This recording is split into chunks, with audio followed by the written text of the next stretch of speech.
Iniciamos mais um programa Unsere Familien, aqui na Vale TV de Novo Hamburgo, sobre a nossa história teuto-gaúcha, teuto-brasileira, trazendo pessoas que contribuem muito para a preservação dessa história, da nossa cultura e especialmente agora nos encaminhando para os 200 anos da imigração alemã em nosso país.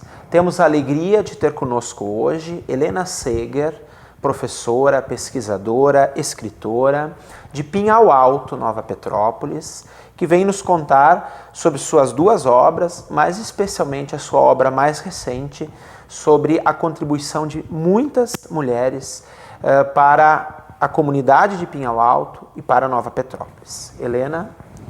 Olá!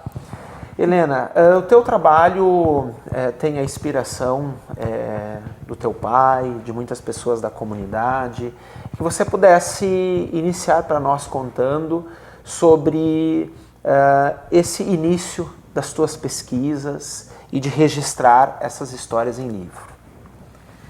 Eu, na verdade, sou pesquisadora meio por acidente. Eu encho a boca para dizer que eu fui, hoje aposentada, eu fui professora de português e alemão durante 34 anos. Então, eu acho que o fato de sempre ter gostado muito de ler e escrever, gosto muito de escrever, eu prefiro escrever a falar, me fez registrar viagens de ônibus. Eu gosto também de andar de ônibus. E eu sentava do lado de pessoas, conversava com elas e chegava em casa e escrevia, né? Aquilo, né, durante muitos anos mesmo. Esse trajeto Pinhal Alto, Nova Petrópolis e vice-versa. Uhum. E aí, um dia minha filha disse, nossa mãe, por que você não socializa isso? Não tinha pensado realmente nisso. Então, depois de 10 anos, eu realmente resolvi publicar as crônicas. E aí eu também, eu já estava quase entregando para a editora, quando eu me dei conta de que meu pai escreveu a história do lugar e registrou, então, desde a imigração até 1930, ele registrou isso, e isso estava em folhas avulsas. Meu pai já é falecido há 12 anos. E ele me incumbiu de passar a limpo, por isso eu sabia da existência disto. E aí eu pensei, bolas, não tem nada a ver com as minhas crônicas, mas é uma maneira de eu conseguir salvar essa história. Se só guardada em gavetas não é tesouro nenhum, né? Vai acabar se perdendo. Então eu privilegiei no Central Pinhalense, teu primeiro livro. Meu primeiro livro, no começo em português e no final em alemão, a história que escreveu meu pai, mas eu não sabia de onde ele tinha tirado, né? Mas enfim. Aí eu comecei a ter a ideia de escrever sobre mulheres. Foi justamente nesta história, porque eu vi que as mulheres não eram contempladas. No Pinhal Alto até se erigiu um monumento em homenagem à primeira missa realizada no lugar, só que esta mulher que deu origem inclusive ao monumento, ela é dita como uma esposa Do imigrante. Do imigrante. E a moribunda depois, diz assim, a moribunda foi enterrada no Jammertal. Depois, na construção da igreja, escola, apadrinhavam tudo. Aí os padrinhos eram eram nominados e as madrinhas eram as esposas dos, né? Aquilo me gerou uma inquietude, principalmente quando eu fui descobrir isso não é só antigo. Hoje em dia, as ruas, que não tem um nome tão... não faz tanto tempo que as ruas secundárias de Pinhal Alto têm nome, todas de homens. Todas de homens. E aí eu resolvi, foi o instante em que eu resolvi, eu vou escrever um livro sobre as mulheres, mas já falecidas, sendo as histórias contadas por filhos de 70, 80, 90 anos, né? Eu colocaria, esta foi a ideia inicial, eu colocaria elas no título. E com o nome de solteira que elas perderam quando casaram, né? Então, isso me empolgou muito, porque eu pensei, essas mulheres devem no máximo ter o nome nas sepulturas, né? Nas lápides, e olha lá, que às vezes nem isso, né? E aí eu comecei com a minha avó materna, a Paulina Laux-Kretz, e a minha mãe de 86, uma tia de 3 anos menos e uma tia de 96 anos me reconstruíram esta mulher. Ela faleceu no ano em que eu nasci. Reconstruíram de tal forma que se eu encontrasse na rua, eu diria, lhe conheço, sabe? Foi muito Pelos incrível. Detalhes. Lembravam até da cor do casaco que ela usava, onde tinha o rosário, onde quando ela ia levar o leite na queijaria, ia a cavalo, rezava e cantava no trajeto. Sabiam a roupa que ela usava. Foi muito intenso isso. E foi intenso também o fato da minha tia me dizer, a mãe gostava muito de conversar. Ela ia a cavalo, tanto para a missa quanto para a igreja, e aí se ela passasse por outro cavalo, o cavalo já sabia, ele parava para que ela pudesse conversar. Daí ela diz, ela gostava de conversar, como aliás todas nós, e eu me descobri. Eu acho que eu tenho também. É um pouco essa herança da avó. Eu tenho. Uma outra questão importante, Helena, você também coloca como era essa vida social das mulheres, muito relacionada à família, à igreja, ao trabalho, né? Pudesse também registrar isso para nós. Eu fui me dando conta até muitas coisas eu me dei conta porque eu tive uma infância no Pinhal Alto muito ligada ainda a resquícios de anos anteriores. Então, uma das coisas assim muito flagrantes hoje em dia, se as pessoas vão à igreja, elas vão e voltam correndo, né? E essas mulheres, elas iam bem antes, a ponto do o sino tocava pela primeira vez 1 hora antes da missa, né? Tocava pela segunda vez meia hora antes, e havia então aqueles bolinhos na frente da igreja, aqueles grupos das mulheres conversando, e também depois da missa, enquanto os homens iam para o centro social. Não era centro social, ainda era sociedade, né? Iam lá beber, jogar carta, enfim, esse era o reduto dos homens, né? Mas, na verdade, quando eu escolhi o título do livro, Nossas Mães e os Sinos de Bochum, eu pensava na religiosidade das mulheres ao me referir aos sinos de Bochum, né? Não outra coisa, né? Era isso, assim, eu percebi que essas mulheres tinham família e igreja, este era o mundo delas e o social acabava também acontecendo ali, na frente da igreja, né? E impressionante o quanto essas mulheres se dedicavam a tudo isso, a família, porque o trabalho em casa, muitas vezes a mulher era a primeira a acordar, eu acho que quase sempre, né, e a última a dormir, por cuidar da família, daqueles que estavam no entorno. Isso é uma relação muito presente. Como que foi assim esse registro? Porque as pessoas contaram, certamente, a mãe fazia assim, trabalhava dessa forma, cuidou da gente, cuidou dos irmãos, esses relatos das pessoas. Eu comecei a escrever, foi bem...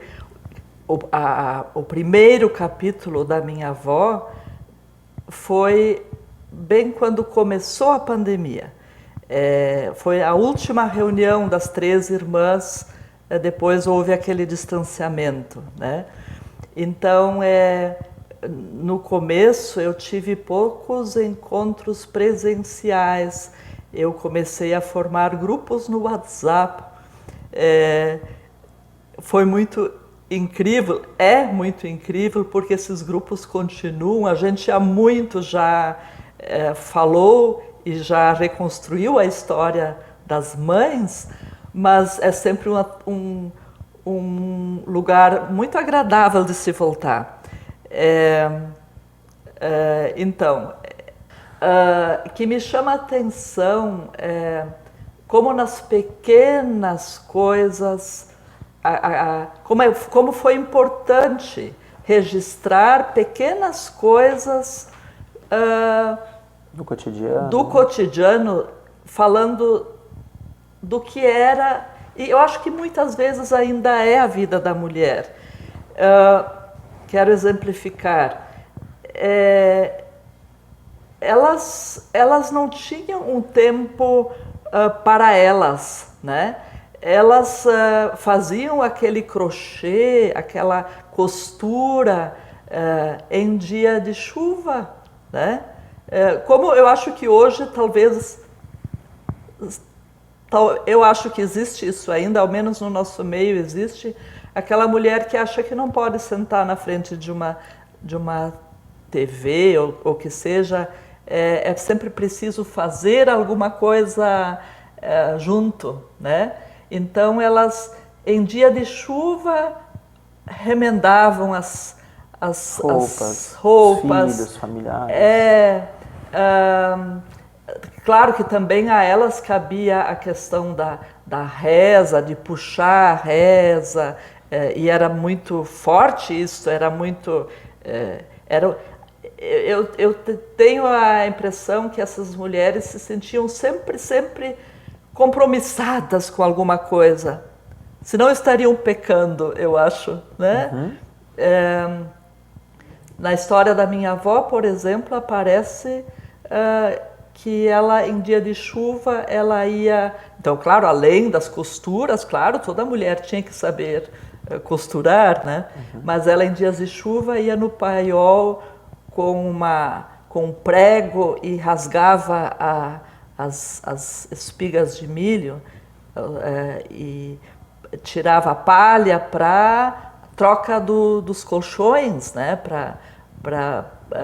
Anualmente isso era refeito, então, né? Então é sempre isso, assim. Eu não perguntava muito nas minhas pesquisas. Eu deixava a pessoa vir, discorrer. Uhum. Mas eu acho, inclusive, que então vai dar margem a continuidade, sabe? Isso é uma realização bem grande, assim, porque eu acho que foi no... Veja, são na maioria pessoas de 70, 80, 90 anos. Minha tia, 96 anos.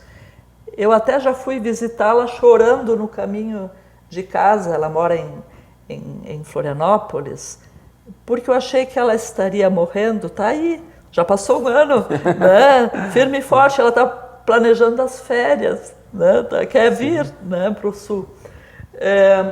Então, mas eu tenho essa ciência de que foi preciso, muita coisa até se perdeu já, mas muita coisa foi possível resgatar. E uma questão importante em todo o teu, acho que um dos grandes méritos hoje dessa obra é de fato registrar a história de uma comunidade tão importante para todos nós. Eu também tenho as minhas raízes do Pinhal Alto, pelo meu avô materno.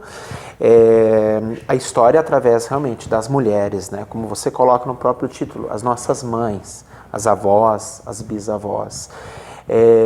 Você também nos contou que seu pai deixou muitos registros e que teve uma senhora que lhe auxiliou. Ah, né? Isso é muito importante. Exato, se puder destacar isso para nós. Sim. Uma mulher foi levando a outra. Eu não comecei a escrever o livro já com o roteiro pronto, né?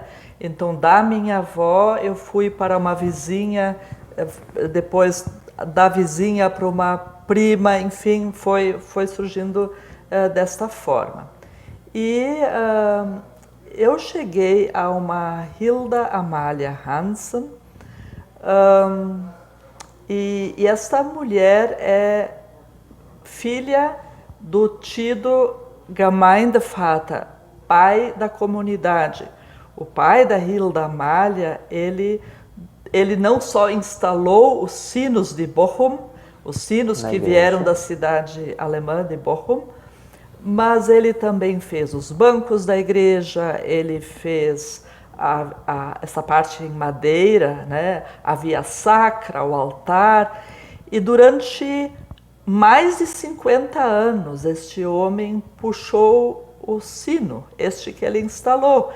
Na hora exata, as pessoas me falavam que acertavam o relógio conforme ele batia. Porque era exato. E aí foi até interessante que um senhor, a família dele, depois, durante muitos anos, também puxou o sino. Eu perguntei para ele, quando que vocês começaram a puxar o sino? Daí ele disse, olha, eu vou lhe dizer, eu era um guri de uns 14 anos, eu estava brincando na frente da igreja, aí vinha correndo o Nicolau Hansen e chamou, ô rapaz, claro que em alemão, já começa a puxar o sino, porque e ele assim levava muito a sério o exato, e as pessoas esperavam isso dele, né? Então, este Nicolau Hansen, então, é o pai da Hilda Amália, mas ele é pai também de 3 filhos padres, ele é pai do ex-prefeito de Nova Petrópolis, Albano Hansen, que depois foi vereador também em 2 irmãos. Ela é irmã de uma mulher que se tornou mãe de bispo, e ela rezava para ter filhos padres. Então pensa, né, o que foi isso para ela. Mas esta Hilda Amália não era importante talvez para os padrões da época, né? Então eu já tinha escrito a história relatada por filhos dessa Hilda Amália quando eu me dei conta de que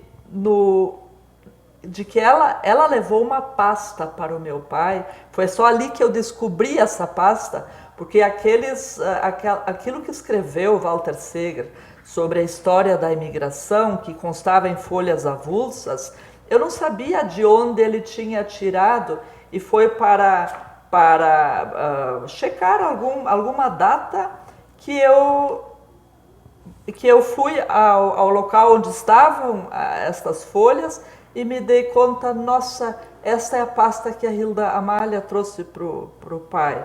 E aí eu fui vendo de onde ele tinha tirado, porque na pasta tinha recortes de jornal do Deutsches Volksblatt, datadas de 1904, 1913.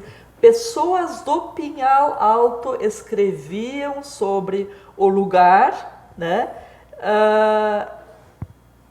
E esta Hilda Amália guardava, recortava e guardava e deu ao meu pai. Ela compilava, ela juntava tudo que havia sobre Pinhal Alto.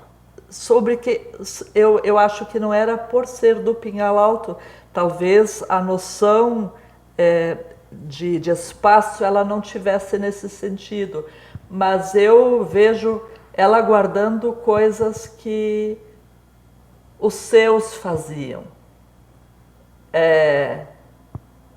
Eram irmãos dela que escreviam, era o pai dela que escrevia, né? Então, ou mesmo então pessoas, obviamente, não imagino que uma mulher escrevesse para um jornal.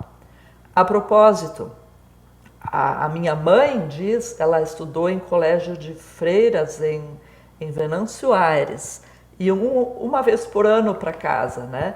E aí a mãe diz que recebiam e mandavam cartas, e as cartas que vinham do Tannenwald dizia no remetente Teodoro Kretz, mas ela sabia que ele só passava limpo, que quem escrevia as cartas era a mãe, né? Então veja a questão, né? Mas ao mesmo tempo dessa família, por mais que eles escreveram, quem fez o trabalho dessa memória foi ela. Então, né? De compilar, isto. Eu adorei de poder fazer isto, porque então, eu disse no começo, a minha ideia era unicamente escrever sobre mulheres e colocar o nome delas na vitrine, no título, né? Mas então, a partir disso, a partir desta descoberta de que a pasta era a que ela trouxe e ali tinha esse tesouro tão grande, eu no capítulo então da Hilda Amália eu traduzi, porque a história do lugar, isso não consta mais em lugar nenhum, né? Até porque o jornal não existe mais, não foi digitalizado, né? Então eu me sinto realmente agraciada. Eu tive um prazer muito grande de encontrar isto, ao mesmo tempo de poder socializar na íntegra muita coisa, que eu acho que dará substância para outras tantas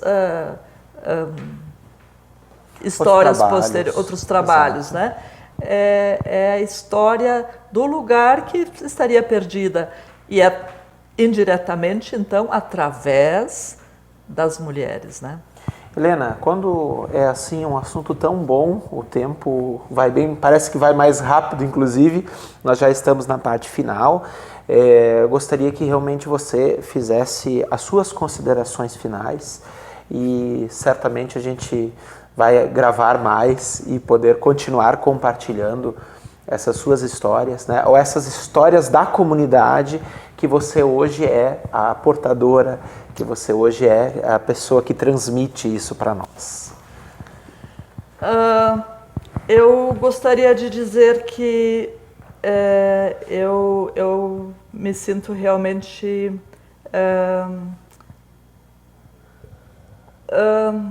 eu sempre dizia ao longo da minha vida profissional, como professora, às vezes me convidavam para ser da parte administrativa, disse, não, eu não sei administrar.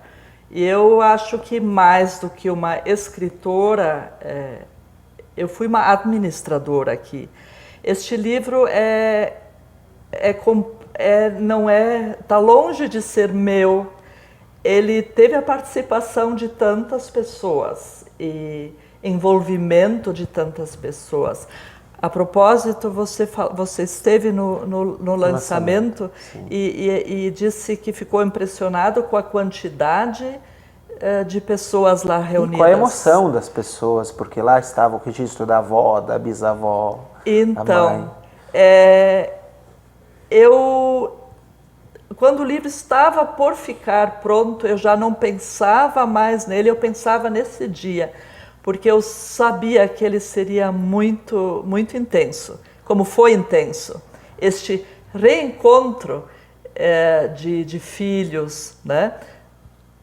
Eu recebi áudios e demonstrações depois de pessoas dizendo: nossa, eu não via aquela pessoa há 50, 60 anos, né? Então, isso foi maravilhoso. Desta parte, em função de autógrafos, eu não participei, mas eu sabia que isso estava acontecendo e foi um dia muito feliz mesmo. Helena, obrigado por dividir esse conhecimento aqui conosco, além do teu trabalho da escrita, hoje, nesse nosso formato audiovisual, poder dividir comigo e com todos os telespectadores aqui, né, da nossa Vale TV. Obrigado também a todos vocês que nos acompanham aqui no Unsere Familien. Continuem nos acompanhando nos próximos episódios.